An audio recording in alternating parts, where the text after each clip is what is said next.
managing the income and expense of your program. So just to summarize what we covered last week, it was more or less card program management basics, and we went through the product structure, portfolio statistics, card processing options, org structure.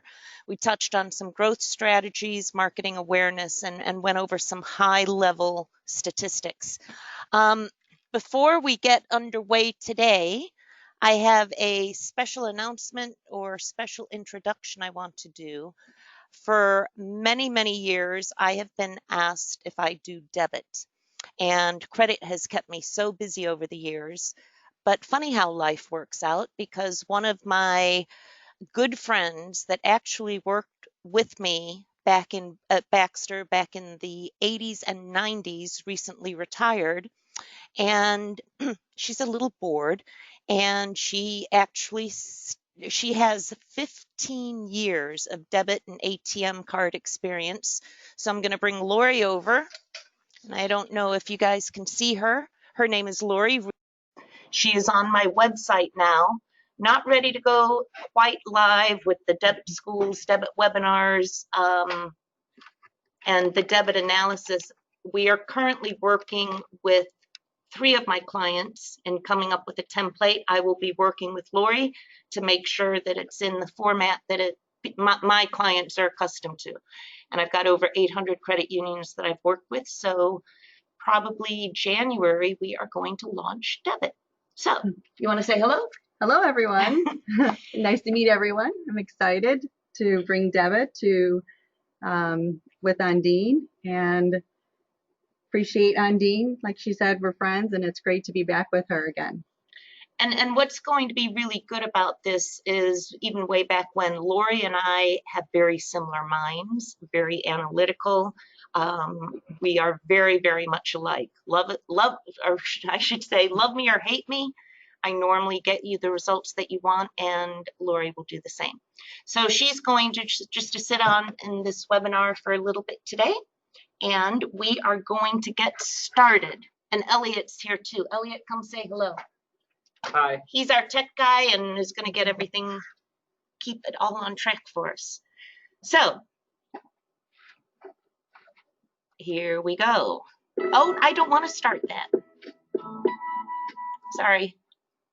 How do I get to the next slide? Okay, here we go. And it is September 11th, and so I started it off with the flag today, but we are going to discuss managing the income and expense of your card program. And we went through the reminders from last week, and the agenda is pretty simple. We're going to go through the income management and expense management.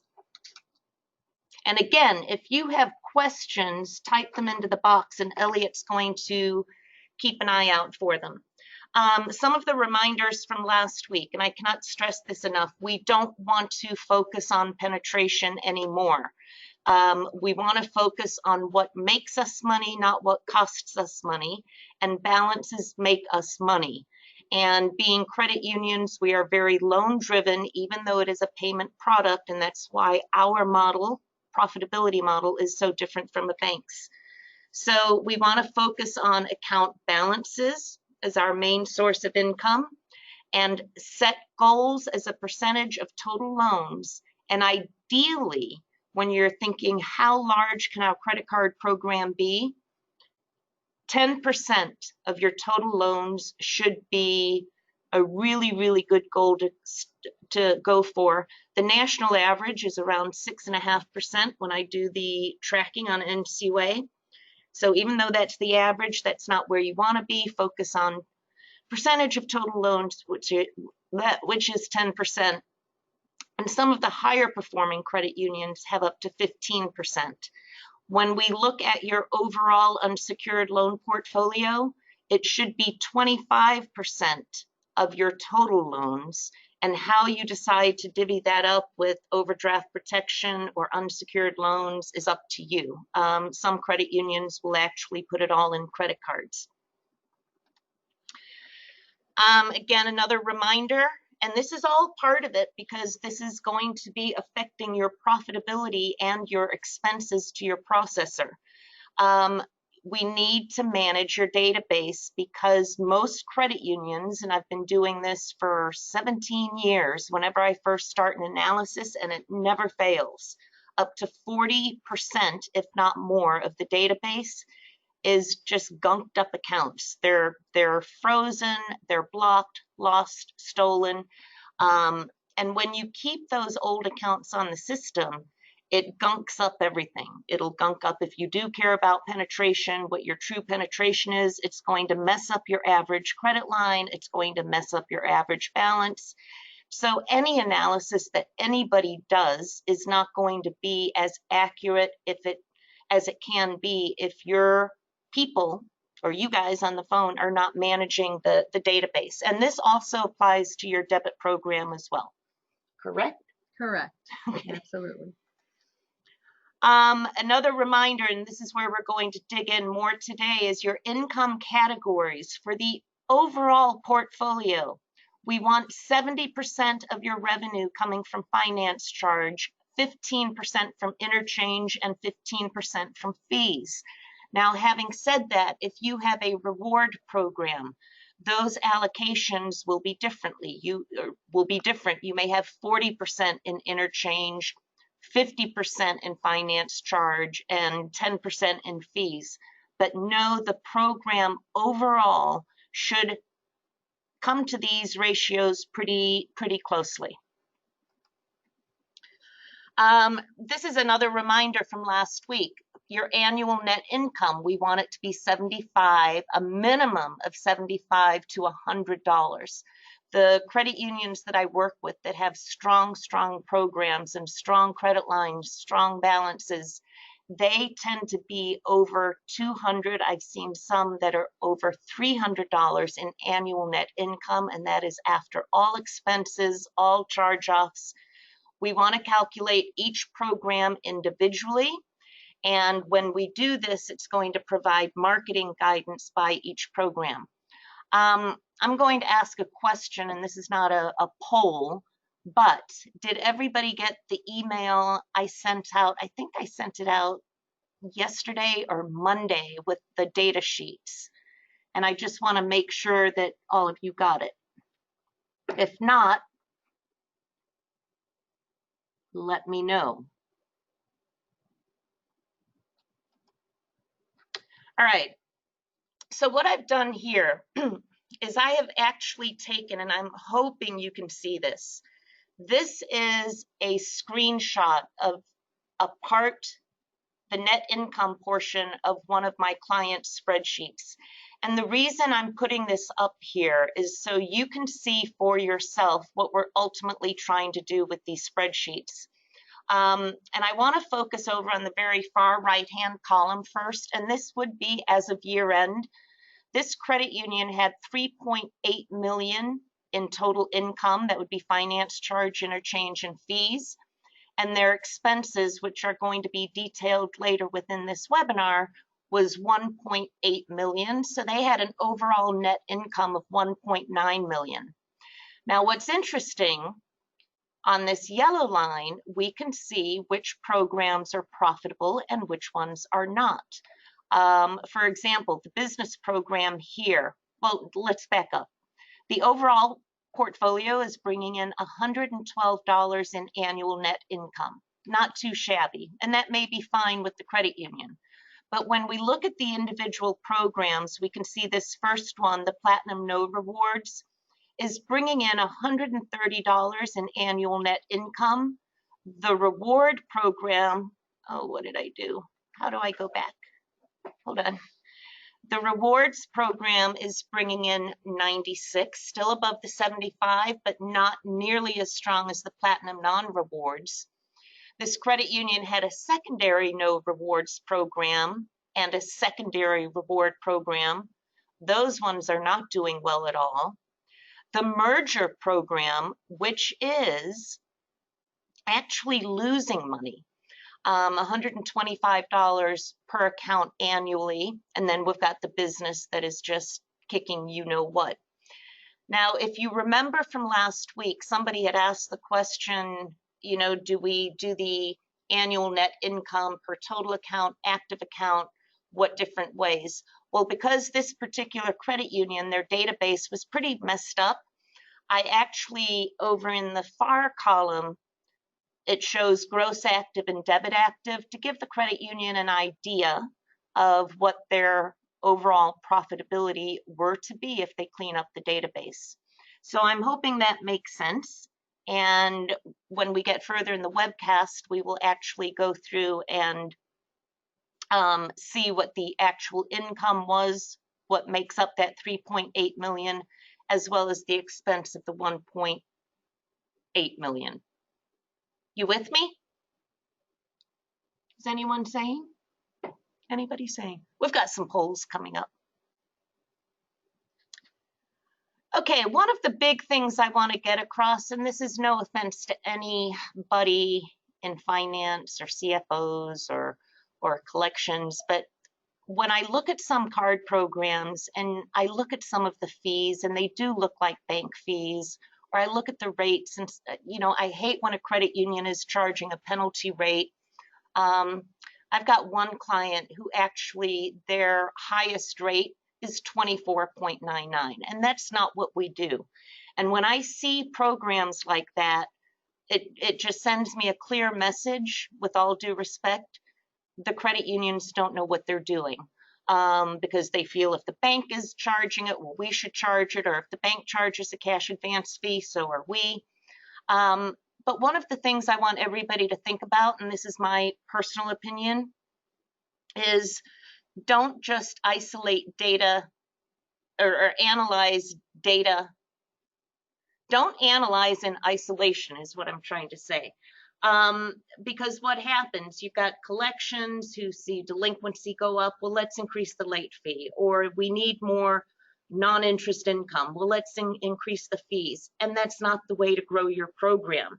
So it's a combination of all of these items that I've listed here on this slide that affect the profitability. And the APRs and the rates, that is a tiny, tiny portion. You can sit and analyze rates until you're blue in the face, but the reality is most people are more interested in credit line than they are with rate. And as we learned last week, the majority of you don't even score your card holders upon reissue, so that's a whole nother can of worms. Your average credit line needs to be at least $7,500 if you want to be profitable. By having the higher credit line, you'll have the higher average balance that we want to achieve of at least $2,600. You want your usage rate, which is the true active rate. Card holders that are actually making a sale or cash advance, we want that to be at least 65%. Your credit line utilization ratios, those need to be less than 30%, and those need to be measured monthly, because you'll be surprised how quick those credit line utilization ratios can pop up. Your fee parameters, have you ever done an audit? I'm getting into detail today on that particular function because I have found so much fee income for credit unions, and when credit unions come to my school, and I'll even say it to you on the call right now, my goal is to make everybody who comes to one of my webcasts or my school, I want to make them a hero. I want them to be able to go back to the CEO and say, oh my gosh, I found $100,000 annually in savings, or oh my gosh, we've been messing up our fee income and we haven't been collecting anywhere from 70 to 150,000 a year annually. So that is my goal in teaching everybody this. And regarding the reward programs, the finance people often get hung up on the dollar amount of redemptions and the liability and all of this. And I'm going to show you, and yes, it's just one example in this webcast, that typically reward redemption expense is less than 15% of your entire card program expense. The number 1 and 2 expenses are charge-offs and card processing, and those typically will represent up to 60 to 70% of all of your expenses. So I don't want people to flip out about rewards. You do need rewards, but So let's get into the profitability and why you shouldn't be pricing your program like a bank. Um, there's typically a huge difference in the profitability, and I want you to look at this chart here. Look at what we expect. Again, we are loan driven. In credit unions, we want 70% of our revenue from finance charges, 15% from interchange, and 15% from fees.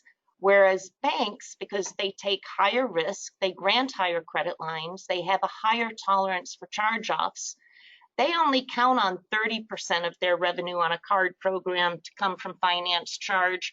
About 35% is usage. That's with all of their fancy reward programs. And fee income is another huge area of profitability for them. So I put over here on the left side, don't try and imitate the bank programs because you won't survive that way. That is not the way we are built.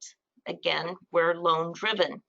So wait till I get to the polls.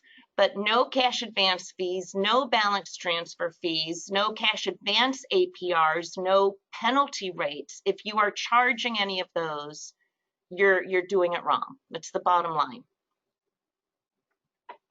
And how do I know? Because I've been doing this for 13 years with 800 credit unions.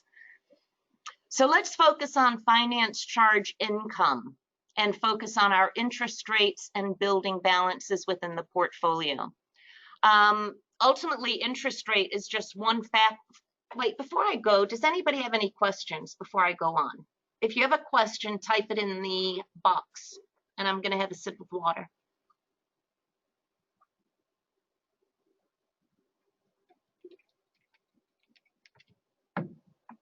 Okay.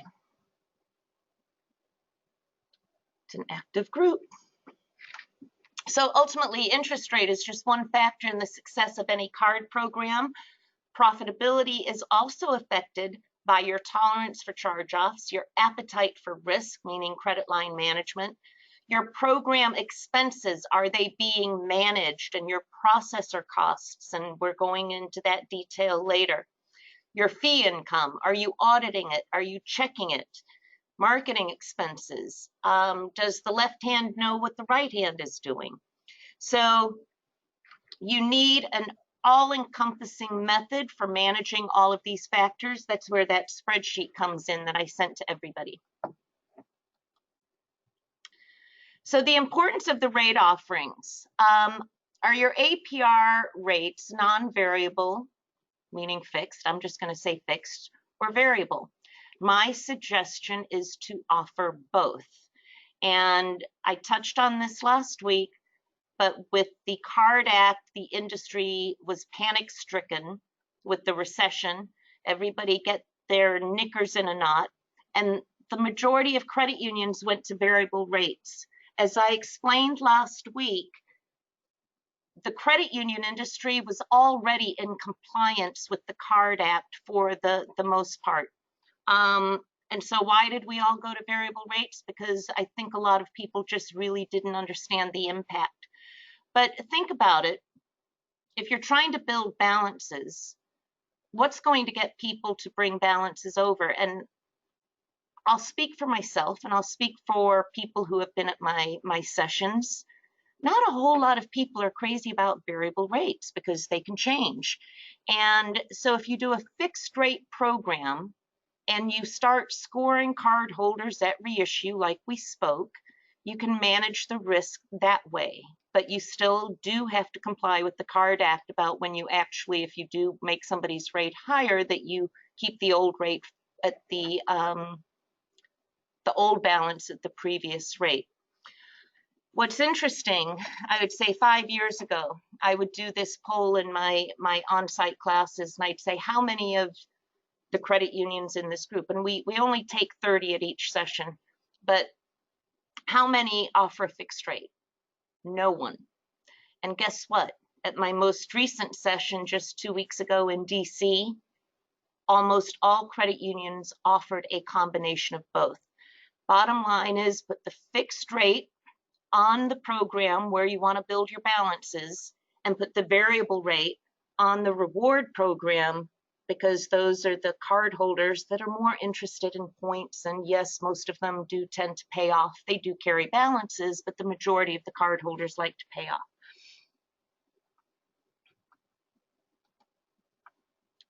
So are you scoring card holders at reissue, let alone at all? So this is what I typically say. You can go crazy, measure your risk by the economy and what's going on with all the different rate factors, and then you're going to tick your members off when the rate increases. Or you can measure the risk by the cardholder's credit score and have more satisfied members. If their credit score is going down, they know it. So the impact of changing their rate is not going to be as large.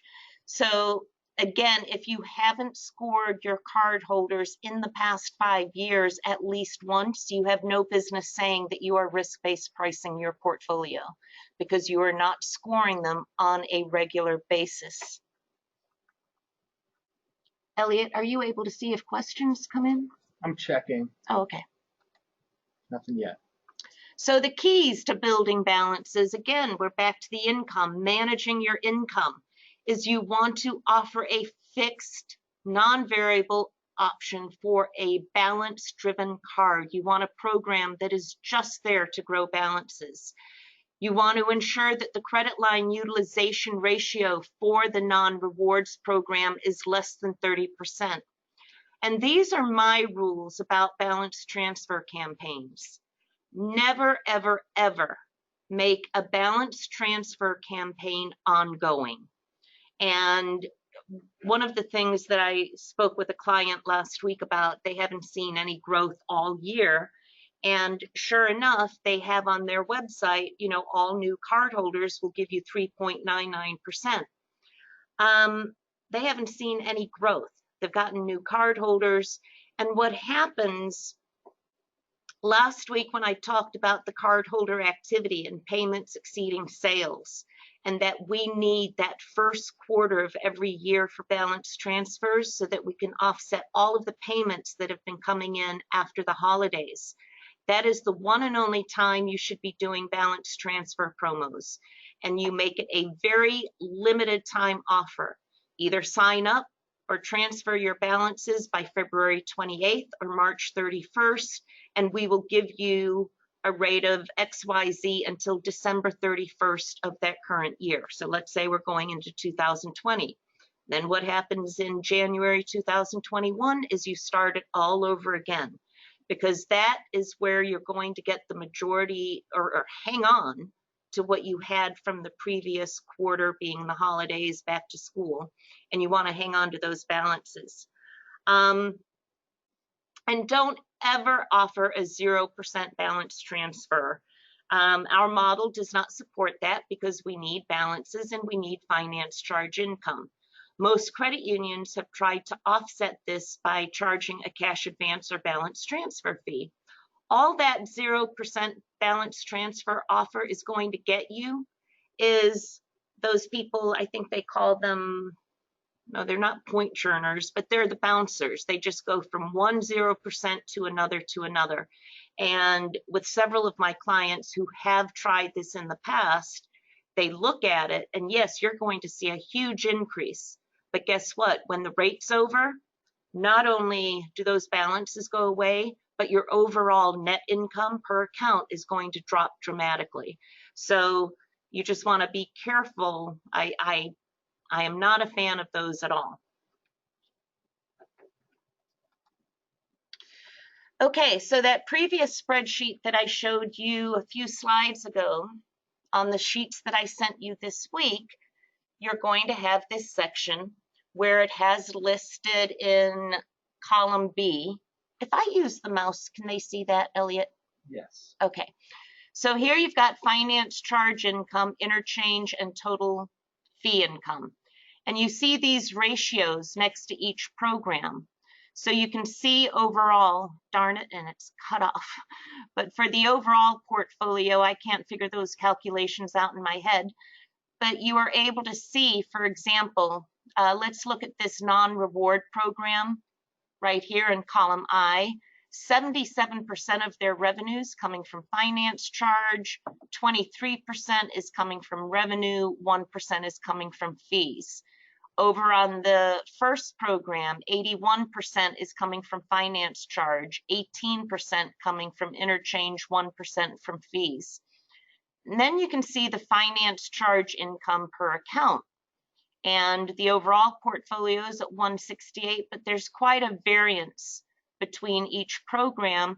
And clearly that is related to the average balance. The higher the average balance, the higher your finance charge income is going to be, which is tied back to the credit line. So I may be sounding repetitive, but I don't want anybody misleading credit unions into saying you need this campaign, you need this campaign, you need that campaign, because a lot of the times when you just kind of work with these numbers and see what needs some fine tuning, you can do a lot of it on your own, or I wouldn't say a lot on your own, you could, but you can make the decisions on your own and make a more informed decision on what you're going to do with your program. So drop down to the total income per account. And again, I listed it with total accounts, gross active and debit active. You can see the revenue per account overall. This merger account, oh shoot, previous slide. This merger account was only bringing in $43 in income. And if you recall from the net income, they were losing. They had no interchange because there's no usage. What this merger account represents are those old programs on the system. Perhaps you did go through a merger like this credit union and you didn't know what to do with those old cards. Or perhaps you've got a program out there that you didn't know what to do with the balances, so it's behind the scenes, but you know what? It's still on the books and you need to find out. It's to the point I told this credit union, my typical response would be, you just got to move those members. You know, you've got 4 other programs, get them out of that program, move it, reduce your number of programs, and start turning things around. All right, so that's it on the overall income, the finance charge income. Does anybody have any questions about that? Okay, this is where we're going to get into the good stuff. And if you do, you can still type them in. Elliot will keep watching. We're going to talk about your fee income, and I've got some comments to make here. Credit card late fee income, I can tell you it's decreasing for credit unions, and the one reason why, and I think I mentioned this last week as an overview, but we're going to get into more detail, is because the minimum payment is not matching the late payment. And the Card Act, the late payment amount cannot exceed the minimum payment. So if your minimum payment is, let's say, $15 or $20, but your late fee is $25, or some of you are $27 and $29, guess what? You're not able to collect that $27 to $29 or even the $25. You can only be collecting what the minimum payment would have been. So this is one very easy item to check and to audit. And I'm going to go here, take a picture of this if you want, or I think almost everybody on the call signed up for all 3 webinars. So you got the book, the cardiology book. These exercises are in the book. So it's a very simple process. Find out what your late payment dollar amount is and take it from your disclosure. See how it's written in your disclosure. Take your minimum payment percentage and the minimum payment dollar amount. And that's going to be one of the first audits that you're going to want to do. And I'm going to show you how you can calculate the additional fee income. Okay, so where do I go to the polls? I'm going to, oh, here they are. Got selected here. Hold on, everybody. Okay, I'm going to do a poll. Hit launch. So what is your late fee? $10, $15, $20, $25, $29.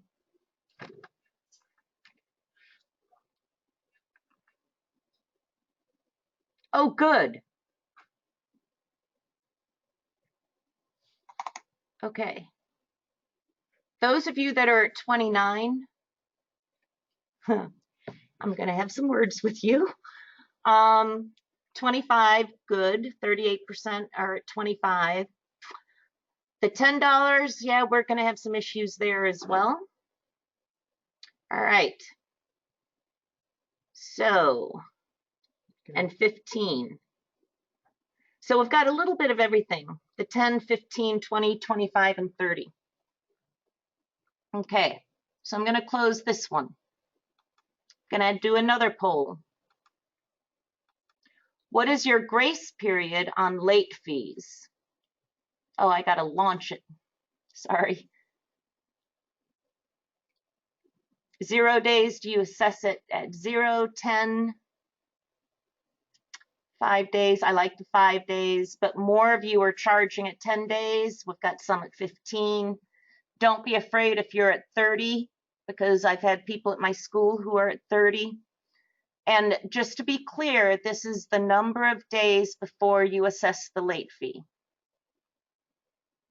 Okay, so they're a little bit, well, 75% of you are above 5 days. So I'm going to convince you or persuade you to change that down to 5, and we're going to see your late fee income soar. Okay, so we're going to close this poll. What's the next one? Do you charge a cash advance or balance transfer fee?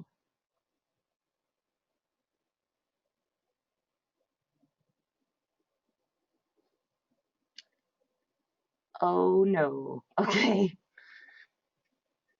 67% are hell no, and 30% of you are yes. Now, I know that some of you will say, well, we charge a cash advance fee, or we do charge a cash advance fee, but not a balance transfer fee. The reality is you have to disclose it. I should be looking in the camera, I'm sorry. You need to be disclosing this, and most consumers these days know that balance transfers are cash advances, and it can really mess things up. You do not need to be charging for either a balance transfer fee or a cash advance fee because, okay, so we just went and did that late fee income. You will make more money if you reduce your grace period days, and I'm going to show you how to calculate that, from the 15 and 10 days that we saw down to 5, and that's going to improve your delinquency as well. Those of you who are still charging $10 and $15 late payment fees, those have to be a minimum of at least $25 unless you're in the state of California, Massachusetts, Colorado, and Iowa, because they are in states where the late fees cannot exceed $10 or $15. I don't think that applies to those of you in the room, but perhaps it might. So the cash advance fees we need to get going now. So what I want to go through on this slide is that you are missing, there's going to be probably half of you that are missing late fee income. And this is what I'm trying to get across to everybody, is that if you have a simple program with simple fees, 25 late, 25 minimum payment, and 25 return payment fee, and your parameters are set correctly, you don't need all of these other fees. So one of the things I want to ensure is not only what the fees are in your disclosure, but verify them with the processor. And I'll give you an example. I worked with a credit union here in Illinois, and in their disclosure, it said it would collect the $25 late fee at 5 days beyond the payment due date. And I did an analysis, and they were so low on their fee income. It was 1 or 2% of their total revenue. And sure enough, the parameter settings at the processor was not collecting it until 15 days. So again, The disclosure said 5. The system wasn't collecting it until 15. So you need to start verifying all of these parameters with your processor. And most importantly, make sure that your minimum payment is consistent with the late payment, so you won't be missing out on any potential late fee income because your minimum payment is only $15 or $20.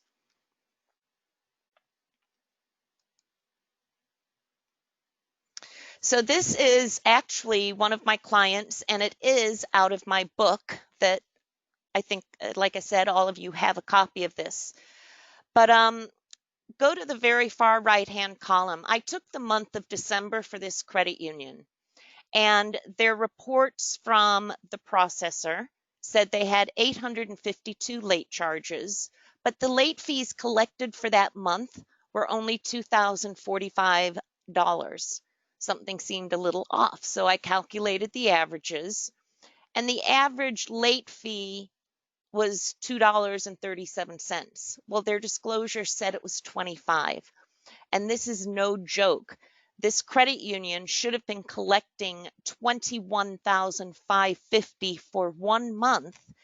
And so they were missing over $19,000 a month, ended up being $234,000 a year. Now, I will preface this was a larger credit union. It was, I think, $1.8 billion in assets. But then the interesting thing is when they went back to their processor, and it was a full service processor, there was a clause in their contract that if errors are found, guess what? You can only go back 3 or 6 months. So this had been going on for 2 years since they converted to this processor. They were missing out on $500,000. I think they were able to recoup less than 50.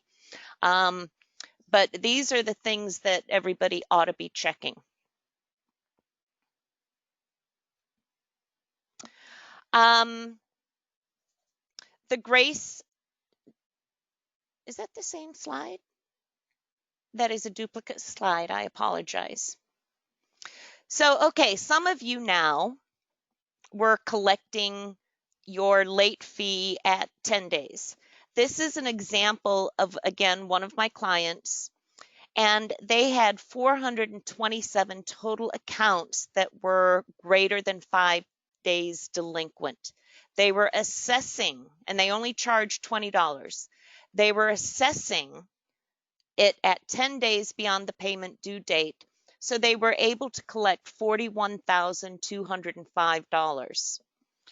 Now, if they were to reduce that down to 5 days, and if they wanted to keep it at 20, I wasn't going to argue with them. They could have collected 102,000. But then if they went with my recommendation, and if you're going to be changing your disclosures anyway, increase the late fee to 25 as they had to do with the minimum payment and everything else, and reduce it to 5 days, an extra $128,000 a year. So this is my argument when credit unions are charging cash advance and balance transfer fees. Add those up and see what they are, see what that income really is adding to your bottom line. And if you've got these audits going on, you may be surprised to see that, you know what, we can be marketing our card as a very low fee card, minimal fees, and we can ultimately be ending up making more money than if we were to have all of these other fees. Now, I want to talk to you about over limit fees. If when you do your revenue allocations and say you do need some fee income, you are able to offer an over limit fee, but you do have to be compliant with the Card Act. It has to be opt-in, which means that what I tell credit unions, if you have cardholders opting in already for overdraft protection and overdraft loans, then they're used to the process. And it would have to be in your disclosure, which is one of the reasons I cannot stand CUNA loan liner disclosures. They are so generic and so they're so restrictive because there's still a lot you can do with the Card Act.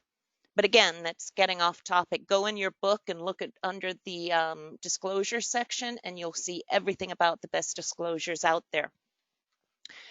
So there are some issues, because I've had clients tell me, especially if you're in a full service environment, that you know what, PSCU or co-op, they say that we can't do it at the cardholder level. Um, if that, I've been told otherwise by co-op and PSCU that yes, they do offer that. But they do need to be able to make this happen because there's a lot of money being left on the table. So what I suggest everybody does, and that should be 2019, if you want to consider how much over limit fee income you could earn, get the number of cardholders at the end of last year, multiply it by 25, multiply it by 12 months, and you may be surprised about the amount of income that will bring in without having to do the, what was I going to say, without having to start assessing additional fees. I wanted to prove to everybody, because some of the processors were saying, oh, Ondine, no one charges over limit fees. Well, yeah, they do. Go to Earth Mover Credit Union's website, and yep, they do charge it. So there are credit unions out there that are doing it, and that's just FYI. So here was a credit union. They had 507 accounts that were over limit. That's a lot. For any credit union, no matter what the size is. So either they still have a high over limit parameter, could be 10% or so. But let's say we take those 507 accounts that are over limit, $25 per account. You can only charge them one time per month. That would be potential annual income of $152,000 a year. I would much rather credit unions charge an over limit fee income for those that go over limit than to be charging cash advance fees and balance transfer fees, which are defeating your whole goal of building balances and getting finance charge income. All right, foreign transaction fees. And do I have a poll on this?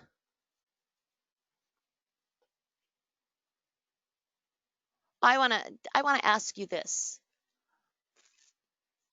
Would you consider assessing an over limit fee? I'm just curious.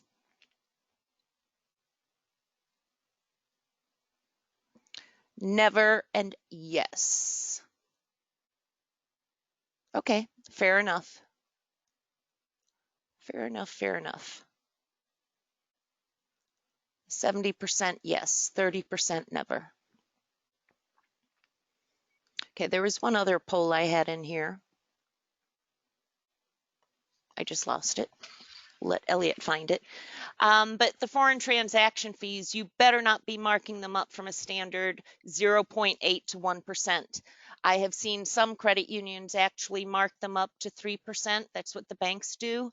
And then you may have the decision, should we keep them or should we let them go? That all depends on your membership.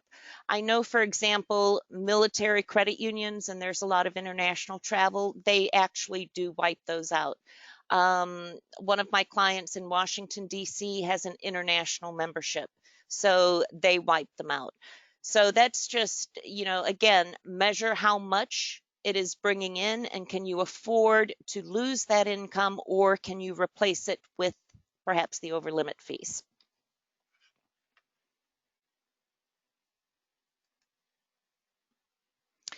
So the fee no-nos, bottom line, no cash advance fees, and no higher APRs, no balance transfer fees, no upcharging of foreign transaction fees, and no statement copy documentation fees. Again, that's a pretty standard thing on those loan liner disclosures that are very outdated.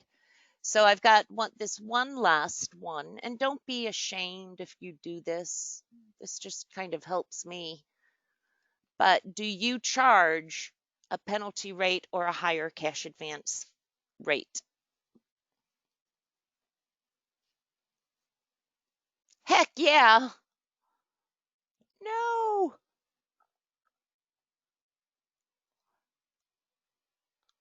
I'd love to hear why.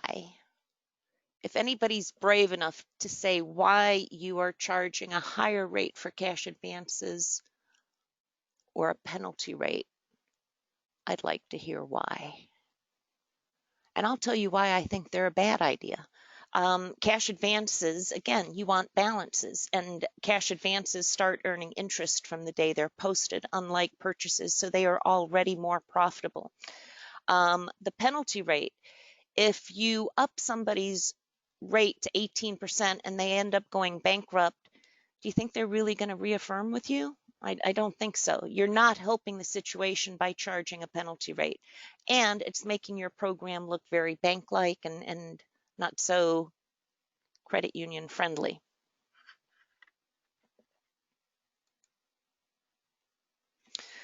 So the recommended fees overall, there's only 3. 25 is the magic number.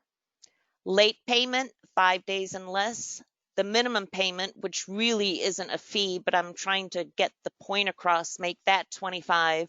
Return payment fee would be 25. And then if you decide to do an over limit fee, make that 25. And it just makes it easier to sell your products. It makes it easier for your sales reps to know what everything is. And I have had some credit unions that, depending on the program, whether it be a platinum or a signature, that the minimum payments are separate or they're different. And then the late payments are different. There's no need for that. Just make everything the same among all of your programs.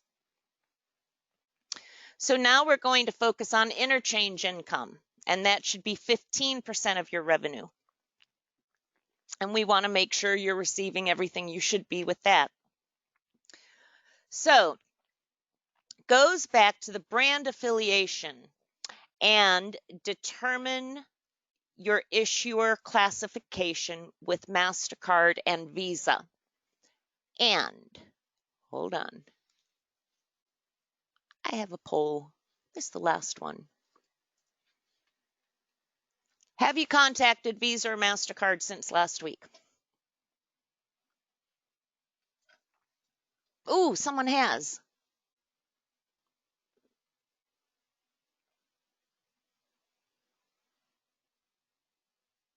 Well, I'm glad. Well, it's half and half, and I'm glad no one checked with their processor because I don't want you to check with the processor. For those of you that haven't, or those of you that had, you may want to share your story, but you may be interested to know when you do contact Visa or MasterCard directly. I have Visa and MasterCard, they all come to my schools, and all the processors do as well. But Visa is always kind enough that they'll do a bin check right there in the classroom. And there was one credit union, no joke, they had 12 bins, and the credit union only thought they had 2. And that was a huge surprise. So it's always good to contact Visa and or MasterCard directly because you don't know who was running the program before you. There was a time when, oh, well, we'll just get a bin and we're saving it, or we'll do it when we do our platinum card and then it never launches, or whatever the case may be. So, and there is a fine now, $10,000 for inactive bins or low activity bins. I want to say something real quick while I'm talking about bins. And we found this out in Washington, D.C., and all the processors were surprised as well. Recently, there's been a lot of talk about moving to 8-digit bins. And Lori can vouch for me because she was at the school. So we're talking about 8-digit bins, and then Visa pipes up and said, oh, well, now it's optional. And the processors were saying, oh, really? And everybody was like, oh, really? So come over here. Tell them, did that happen? Hold on 1 second. Let me just switch this. Okay. Yes, absolutely, it happened, and the processors were as surprised as Undine that it wasn't being mandated and it was optional.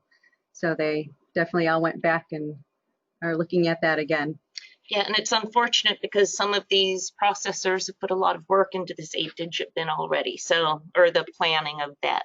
And I'm so thankful we're not going with 8-digit bins, or if you don't have to, because to me, that's just like another EMV thing. It's another cash cow for the processors, Visa, MasterCard, because everybody has to reissue.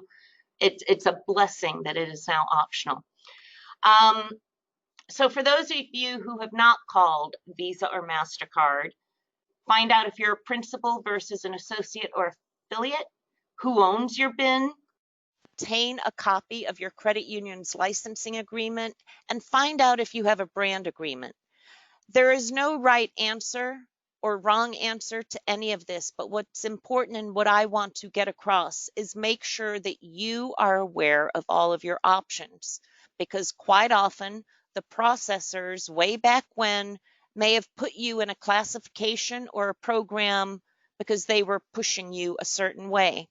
And make no bones about it, and I say this at the schools in front of my processors, this is nothing that I wouldn't say to anybody. There was a time, even though all of the processors will issue both cards, there was a time where everybody had a preferred processor. And you can't tell me that they weren't getting something in return. TMG, which now went to co-op, was MasterCard. WorldPay, Vantiv was MasterCard, a carryover from Town North Bank and Fifth Third Bank. CSCU, FIS was Visa. Bob Hackney was on the board of Visa. And who's the last one? PSCU. PSCU's was Visa as well. And you may be happy with that, and you may be happy being an affiliate, but what I want everybody to know is, again, it's your program, your members' money. You make sure you know all the options and that you're good with how the program may have been set up years, decades ago. Got a couple comments here. Comments. Hold on. I didn't check after last section. That might be in response. Oh, thank you, Ben. Yeah. I did not have any. Look, I received a 682-page document. What should I be asking Visa to find my interchange? Well, I wouldn't, you're just looking for a dollar amount. Lori, do you have any suggestions for that? She's fresh off of Baxter. So they're wanting to verify their interchange with Visa, and she got a 682-page. No, unfortunately, I had never received the interchange directly from Visa, so sorry. Ashley, I'll get back to you on that. No, I've got a Visa rep as well. And no, we don't want a document. We want a total.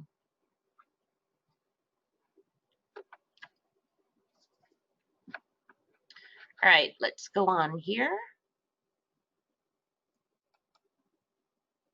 Okay, so owning your BIN and ICA, this just follows up to what I was saying. If it makes financial sense for you, your BIN, own it. Typically, it is based on transaction volumes to qualify for being a principal member. But what's nice is those transaction volumes incorporate both debit and credit, and it's not that hard to meet. It's easier to customize parameters and settings for your credit union when you own it. It's more effective for interchange verification. It's easier for future potential processor conversions and or deconversions. And what about the phone number on the plastic? I should have put this poll in there. Everybody needs to look at their plastic and find out which phone number is on there. And I'm going to say it better. Those of you that know me, this is the way I talk, but it better be your phone number. And let me tell you why. When we get to the expense section, there are some processors out there that charge by the phone call. And of course, they're going to want their 800 number or a quote dedicated 800 number to you, still their number, for taking all the phone calls at over $5 a pop. It can get very, very costly. We'll talk about the different pricing options, but always, always, always with debit and credit, make sure your phone number, your main 800 number, is on the back of the plastic, and then you can route that phone call wherever you want. This particularly comes in handy if there's a data breach. And let's say you can't control the cost of the processor. What if 1,000 calls go down to the processor in one day? Well, gee, that's $5,000, but perhaps you can handle that during the day at your credit union and then just flip the switch for after hours and weekends to go to the processor. But we'll see that in the expense section. Now, this came up at the DC school too, and the processors and Visa had a bit of a debate about this. But when you're now checking about your bin, you want to find out about the EMV keys, because who are they assigned to? And the most I can say at this point until I dig further myself is that the rumors and the discussions at the DC session between Visa and some of the processors were, well, some processors actually have shared access of these EMV across multiple clients, because when EMV came out and everybody was still trying to figure out how it works and this and that. So this is going to become more important for me to find out more about this, but I at least wanted to make you guys aware of it as well. And this you would find out from your processor about the EMV certification and who actually are you sharing those with anybody.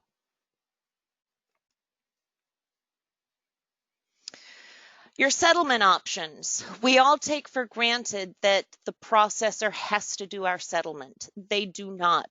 You can settle directly with Visa and or MasterCard, but surprisingly, in many of your processing contracts that were signed whenever they were signed, there is a settlement clause in there. Again, I just want you to be aware of your options, that if you are a principal and you choose not to settle, and the settlement being paying for all of the transactions and that flow of money going back and forth, and interchange coming directly to you, you are able to do that. I am also aware that MasterCard has, quote, a credit rating for credit unions. So just because you want to do it doesn't mean you can do it. You do have to pass some type of credit worthiness test, I think similar to the CAMEL rating, for being able to do this settlement. So again, if you are a principal member, you have that option. If you're an affiliate, you don't. Now we're going to go into interchange. Your interchange, and one of the reasons I stress about this, interchange represents just 15% of your card program revenue on credit. So when you've got reward providers, and many of them I'm friendly with, and we have these arguments as well, about boosting activity and transaction volume and usage, and that's great. But the reality is this is a loan product. We want the majority of our income coming from loan interest, and interchange represents 15%. But how often do we just look at the number on the reports from the processor and say, oh, well, there's our interchange, that's what we get? You need to look very carefully at the terminology used to define your interchange, because in the majority of cases, Fiserv, PSCU, FIS, WorldPay, Co-op, it is net interchange. They take it upon themselves to determine the gross and the fees, and then you just see the net. I don't know about you, and I'm not a CEO. I know accounting pretty well, but I'm not an official CPA. But I would think that, yeah, this is our members of money. We want to book the gross, we want to book the fees, and we will come up with our own net. So I personally think it presents an accounting dilemma. And if you were to settle directly with Visa or MasterCard and you own your bin, this wouldn't even be an issue. But right now, because you settle through the processors in most cases, then what's happening is then, the interchange is, I'm not saying anybody's taking any of it, but let us know what the fees are. We don't want net. And what really irritates me, and this is no joke, Two of the processors, WorldPay and FIS, actually put interchange on the invoice. So they want to make it look like your interchange is covering your processing expenses. But then when you talk to reward providers, your interchange is supposed to cover their expenses. Be very careful, and I don't want to insult anybody, but there have been some credit unions who get those kind of invoices, and there's the total expense, and then there is the interchange, and it shows the net, and the credit union has been booking the net as their processing expense. So, excuse me, just something to be on the lookout for. So, I encourage everybody, this is on the spreadsheet that I sent all of you, and it will calculate yourself, or calculate itself. But find out what the effective interchange rate is by program. So again, if you complete the sheet that I sent or you modify it, so many of you are in-house, you'll have to modify it, but it will calculate, and you want it to be, again, 1.68 to 1.72. Don't be surprised. Here I go getting a dry throat again. Don't be surprised if in some cases it's 1.5. or in some cases it may be 1.8. Those are typically the ranges I see in my sessions. And so much goes into interchange, and this is not to say, again, anybody's keeping it, but you know, your average credit line, your average dollar transaction, your, you know, where your members are located and using their cards, all of that makes an impact on the interchange ratio, but it should be 168 to 172. And if it's not, that's what we've got to start looking into. So now we're going to get into expense management. It's getting really hot in here. Yeah, I can turn the AC back on. Would you mind? Not at all. We're having a 90-degree day here in Chicago. Okay, expense management. This is fact, what I'm sharing with you now. And why is it fact? Again, because I've been doing it for so many years for so many credit unions, and I just see this time and time again. When we start looking at your program expenses by line item, 60% of all your expenses will typically be charge-offs and processing. 10 to 15% will be reward redemption expense. And the other ones will all be very minor, and I'll be showing you those on this spreadsheet. This is the same credit union that I showed the previous examples for. And on this spreadsheet, what I do, if you go over and look over on the total and you see the card program expenses, you can see charge-offs represent $831,000, 44% of the $1.8 million. Their processing expense, $751,000, 40%. Salary expense was 9. Reward redemption was, just under 3. Visa reward liability, Visa charity contributions, insurance, and this credit union had no marketing expense. The credit card, bye Lori.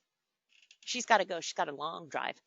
The expenses to be included in a profitability analysis, and they're on the spreadsheet that I sent you, but if you're creating your own, these are the processing expenses, the overall expenses.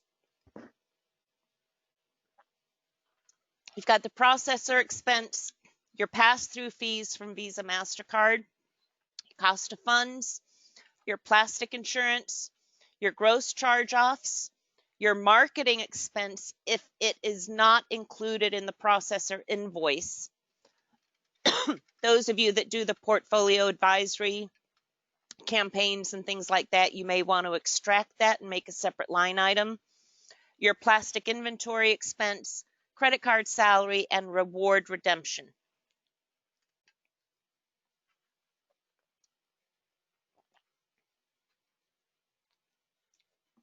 Charge-offs. I want to reassure everybody that charge-offs up to 2% are okay, but that is only okay if you have the higher balances, the 2,600 plus, which leads to higher profitability, and higher credit lines.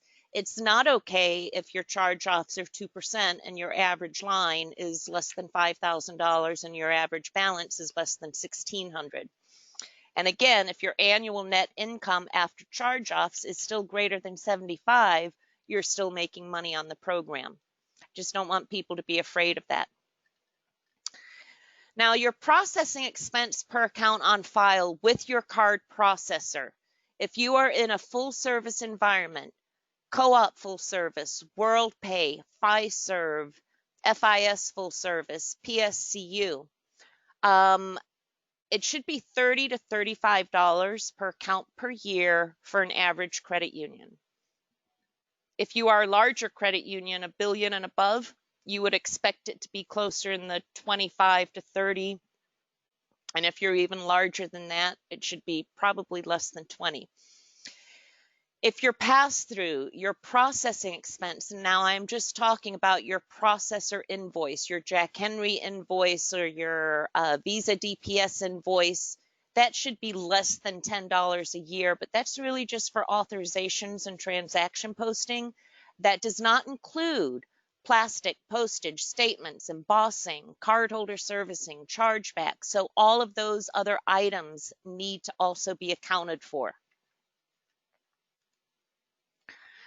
The basic processing costs, and you'll see I've highlighted in yellow on this sheet. This is a list of all of everything basic that needs to run a card program. Everything that you see that is highlighted in yellow are where I typically see the most cost savings for credit unions, especially the authorization and transaction posting fee. This is not in the presentation. You can write this down. It's in the book. Authorizations are pretty standard across the industry, and they should be less than 1.5 cents. Your transaction posting fee should be about 4 or 5 cents, if not less. The bottom line is to complete one singular transaction from authorization to posting should not cost more than 6 to 8 cents, depending on what your volume is to the issuer or to the processor. I'm going to get into some exact details on some of these cost savings, but this is where I typically find most of the cost savings for credit unions. Now, things that will take you above that $30 to $35 annual processing expense are things like this: your loyalty programs, whether they're merchant funded and others, cardholder alerts, text and email, card controls, online banking, advisory services, marketing services, all of those additional add-ons, training, enhanced cardholder servicing, extended statement reporting history, design a card program, color statements. If anybody is still doing color statements, especially with PSCU and Co-op, there was a big thing a few years ago, but now that everything's online, those color statements are costing you almost double. Go back to black and white. Customization of programs, letters, correspondence, and analytical data or tools. All of these will increase that $30 to $35. Now this, I wanted to show you the variance, and these are all excerpts from my clients that I've worked with, not all of them because I've got more than 5. But to give you an idea what the annual processing expense per account can range from, and it all depends, did you get a good deal? Were you ripped off? Are you on an old contract? Are you managing the program? But as you can see in this table, we've got 3 that are in the $30 to $35 range, higher than I'd like to see. We have one as low as $21 and one as high as $54.99. And there have been some credit unions in my sessions that, yeah, they're paying $70, $80, $90 per account per year. If you're processing through a league, stop and go direct with the processor. Leagues just basically upcharge. You can tell everybody I said that. It is what it is, but they've got to pay their overhead as well. So the variance for the annual processing expense per account, You could have an old contract in pricing. A client of mine 2 years ago with PSCU, $1.8 billion credit union, was paying 12 cents for a transaction posting fee.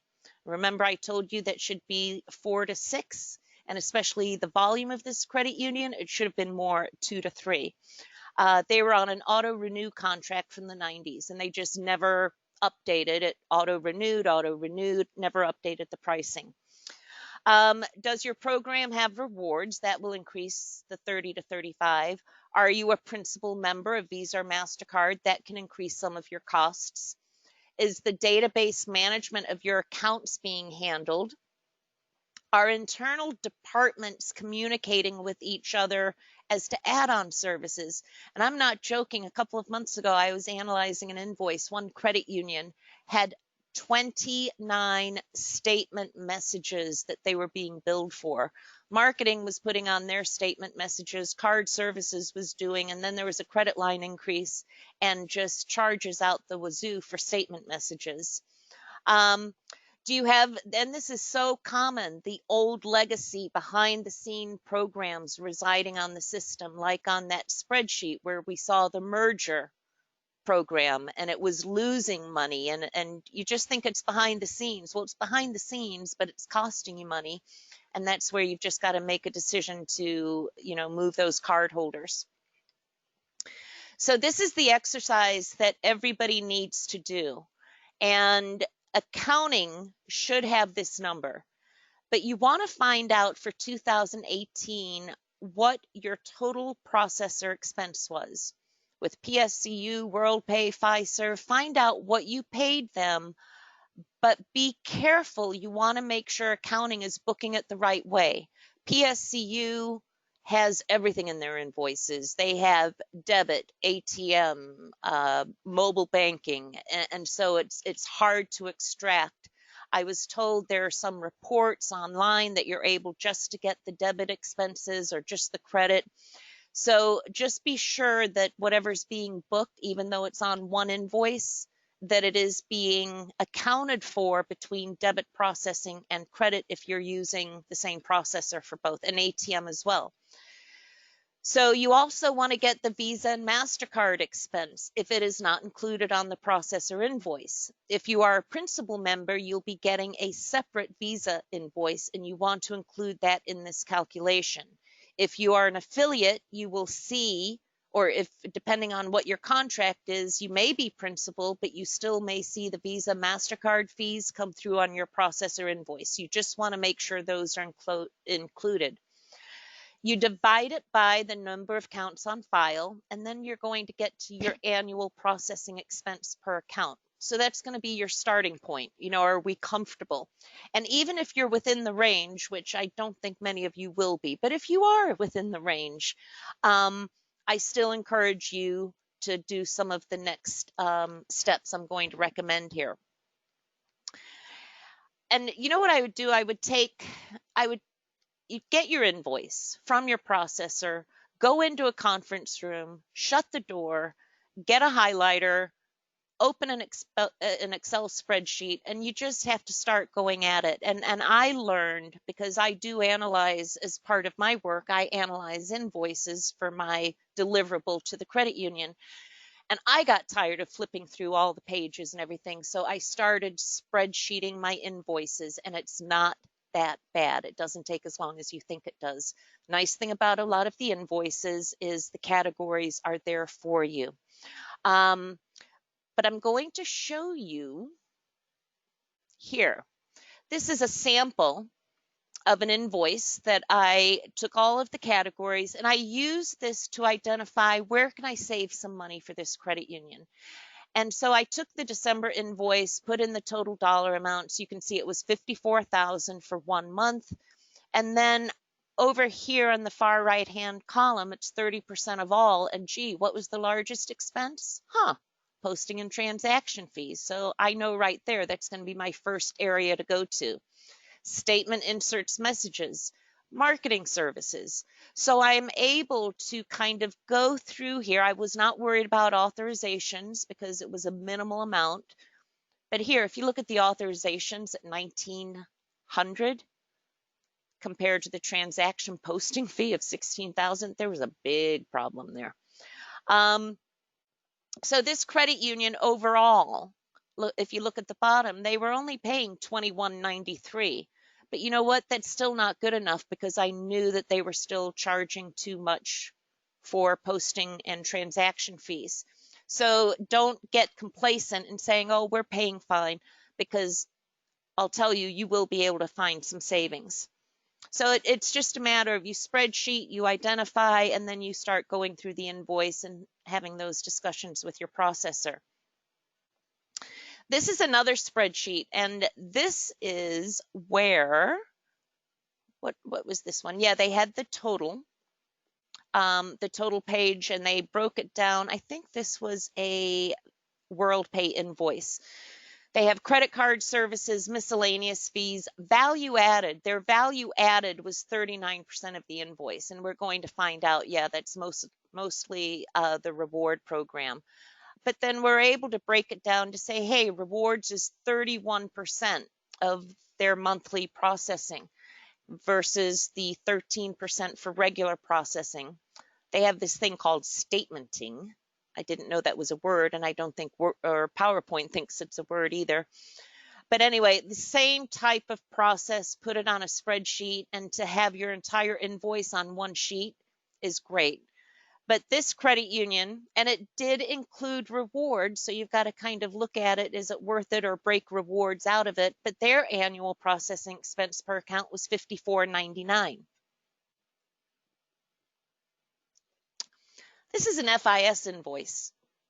And this is what I'm talking about, where they actually put, and this was from 2013, and it still goes on, but they put the interchange on the invoice. So this total for the Visa Credit Platinum, they're not showing it's a charge. They're showing, hey, you got a credit.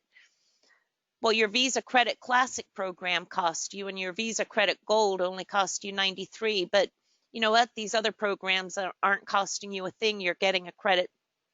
And again, just be careful, not insulting anybody, but yeah, accounting was booking the $18,509.51 as the expense, and that was not the expense.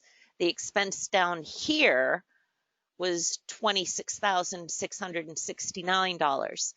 But it was the same type of thing where I put it on a spreadsheet. I did not rank this one, but you can work with it any way that works best for you. My way may not work for you. This is the impact of a reward expense on a program. This credit union, I'm going to start at the bottom. With rewards, they were paying $48.92 annually. When we took the marketing out, it was only $21.51. And when I was comparing the actual reward expense, it represented over 56% of the total processing bill. Their reward expense was $140,000, but their total processing was $250. So you can work it two ways. You can work it with rewards and then without rewards. And then I still ranked it to find out where I could find some of the cost savings. Now, when you're managing the expenses with your processor, the one thing that I wanted to reiterate, going back to last week's webcast, where 40% of all accounts tend to be charge off, lost, closed, stolen, just residing on the system until they can purge in 2 or 3 years, not quarterly, because I reminded you why they don't purge quarterly. But you are being charged when you go through your invoice with that highlighter and you start identifying all of the account-based billing fees. And the way you do that is you find the credit accounts on file, highlight that number, then just go through and highlight every single line item that is charged by that exact same number. You will be surprised to learn that there may be anywhere from 5 up to 10 fees for total accounts on file. And when you're paying a reward program admin fee, or you're paying for Defense Edge for an account that is charged off or stolen or blocked, it happens. happens across the board. It's not unique to any one processor. Their argument is you need to be managing the database better. They're making money on all those accounts, so they're not, I know some of them have gotten better about teaching credit unions how to get the accounts off the system, but there's a lot out there that the more accounts you keep on the system, the fatter their wallets get. So the excess accounts on the system will be your closed, lost, stolen, upgraded, replacement, charge-offs, and other miscellaneous. And I just want to reiterate for anybody who's in the room to say, well, our processor does quarterly purges. Yes, they do quarterly purges. But in order to meet the criteria, the expiration date of that first account needs to have passed and no activity for 1 year. So if you're doing 3-year, 4-year expirations and somebody's reporting a lost stolen for a card that expires in 2023, unless you go in and you manually code that account to purge, you're going to be charged for that account every month until the account expires in 2023, and then a year after that. This goes for debit and credit. So some of the top sources of processor cost savings would be the cardholder service calls. I'm just going to say it the way I say it. We have 1, 2, 3 processors that charge by the phone call. It is PSCU, it is Co-op Full Service, and it is, no, it's not WorldPay. 2 that charge by the phone call. Huge expense, huge expense. The other processors do it on an account basis. So it goes back to that account-based billing fee. They may charge you 30 cents a month per account on file. That's my preferred way because you can manage the expense. It stays more consistent. I have been told that sometimes that pricing is offered to others if it means retaining the business. But if you are paying by the phone call, you've got to be very, very careful. That's when it goes back to the 800 number, put it on the back of your plastic. But if you do process where you're paying by the phone call and you do that spreadsheet I just showed you, that is going to be one of your top expenses with that processor, the cardholder phone calls. The other huge, I looked at huge savings. The other areas of processor cost savings is in reporting. Now listen to me, when you go through your invoice, when you go lock yourself in the conference room with a highlighter, when you start scanning that and you go through some of the quantities and you see quantities for reports, 200,000 pages. We're talking a month here. I've seen some with 1 million. You're not going through 200,000 pages of reports every month. So that is an area to identify. Your statement, record retention, cardholder account notes. You can modify those expenses by reducing the retention period. One area, if you are full service on the First Data platform, which would be WorldPay, Co-op, PSCU, and you're using the First Data system, it's going to be the cardholder notes. There will be millions on a typical invoice. And again, when you purge off old accounts, guess what? All of those notes go away. That expense drops down. I'm hoping that everybody's verified by Visa and Master Secure code are gone by now. Those things were the biggest waste of money. And the thing is that I found over the past 10 years while that was in play is the verified by Visa and MasterCard system do not communicate with the processor. So they were charging you for every account that was ever enrolled from day one, even though you may have purged off a bunch of accounts. So a lot of credit unions were overpaying for that. The other thing is with your details on your line items, on your invoice, you'll see MasterCard pass-through fees or Visa pass-through fees. You need to get the detail of that because that is going to be full of all types of expenses from authorizations to warning bulletin fees, things like that, that you're going to want to analyze. Never take a line item, especially when it's a huge amount. It's always going to be anywhere from the smaller credit unions, 1,500 a month, to the larger credit unions, 20,000. Just don't take for granted what that line item may be. The reissue expense. You've really got to review your reissue criteria because you'll be surprised. You are likely issuing accounts that were never activated from the last reissue. There is a report that you can get with most processors called Accounts Not Activated report, and these are people who have received plastic but never activated it via the card activation system. So whenever you do reissue criteria, you need to ensure that the date of last cardholder activity is part of the criteria. And I say that because one of my near and dear clients, they're $3 billion in assets. They hired me for this very complicated reissue criteria process with, I think there were like 400 parameters. It was outrageous. But the one thing that wasn't in there was the date of last activity. And I said, we can't even go any further. Why isn't that there? So you've really got to check for that. Ensure that you are okay with the reissue timeline for inactive accounts and check what it is. Because when I did work with a credit union several years ago, guess what? In their parameter settings, the number of months inactive was 99. That means anybody who has not had activity in 99 months will still get a card. That 99 came from a default field. Why did it come from the default field? For those of you who have gone through the process of setting up a new program and going through that implementation package, which is like 1.5 inches thick, you get to the point, what do most clients do? Well, most clients do this. Okay, that's how that happens. Make sure your expiration is only 2 to 3 years.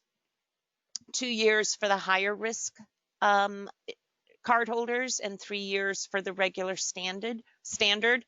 And regardless of the EMV expense, if you're risk-based pricing and you do decide to start scoring at reissue, it would be 2 to 3 years. So we're going to come to an end here, and I've got kind of a summary of building on what you have learned and your to-do list. I wanted to summarize again the key statistics for your portfolio. These are all of the key stats.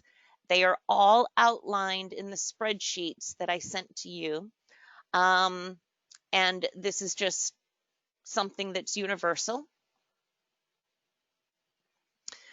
Determine your BIN affiliation and go through these questions here. Complete your interchange audit. Complete your late fee income audit with the grace days, fee amount, and the minimum pay match. And in the book here, since most of you have that, it's in the 3rd chapter, and it's disclosures, terms, and agreements, and all the fee income audits are in there. And then chapter 4, which is credit card income.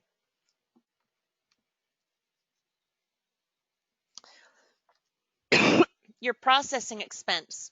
Get a hard copy of your invoice. I hate when we try and analyze things on the screen. Paper, I love paper. Spreadsheet all of your expenses from the categories within the invoice. Sort the expenses high to low. Do it every month and do a trend analysis, and then you'll see what categories get added by the processor that perhaps weren't there last month. And then actually take a highlighter and page through to identify account-based billing expenses.